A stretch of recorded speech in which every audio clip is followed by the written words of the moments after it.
Que isso? Para de ser paneiro aí, rapaz. Ô, Robinho. Esse paneiro no chão, isso aqui deu muito dor de cabeça já. Ô, Robinho. E o Robinho? Esse fim de semana eu quero ver um jogo de futebol. Na televisão, um jogo de futebol na televisão, porque não tem coisa melhor que reunir a galera toda no final de semana, assistir cada lance, cada gol, cada pelada, cada dinheiro desviado do futebol, é tudo muito legal. Eu também acho que futebol tem essa função na vida das pessoas, né? Não. E assim, a televisão, né? A televisão dentro da vida das pessoas, porque ela serve para reunir os amigos, né? Porque ela aproxima as pessoas, reúne a vizinhança, aqueles parentes que vêm de longe. Todo mundo pode assistir televisão e se divertir de maneira democrática, o mais democrática possível. Tá? Não precisa ser só futebol, não. Não. Pode ser um desenho animado, né?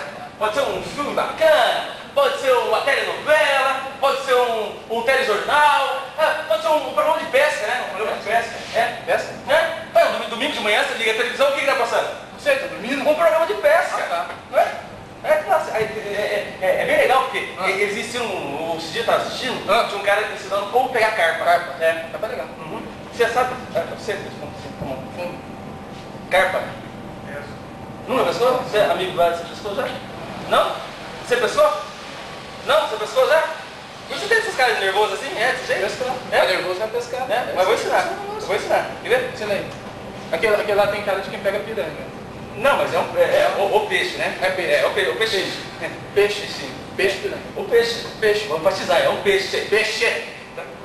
A carpa é assim, você coloca a vara no meio do pé, tá? Aí coloca, amarra um anzol, aí faz uma massa especial, faz com farinha, faz com fubá, e pega amendoim e tangue, né? Porque fica fedido, né? Pra cheirar. Aí você aperta, e vai na água, ó. Joga na água. A carpa começa a soltar. A carpa vem. A carpa vem. De repente ela engole aquilo e ó, pronto, ó. Tá fisgado. Aí fisgou. Parecia tão simples, quando tá parecendo tão simples, né? Fisgou. Ó, solta a linha. Vem no fio d'água, pega de novo, ó.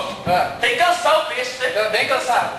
Olha, mas você conseguir tirar essa carpa aí, ó, você pega uma chumbada bem pesada. Bem pesada. Domingo de manhã e joga. Joga lá no fundo. Lá no fundo.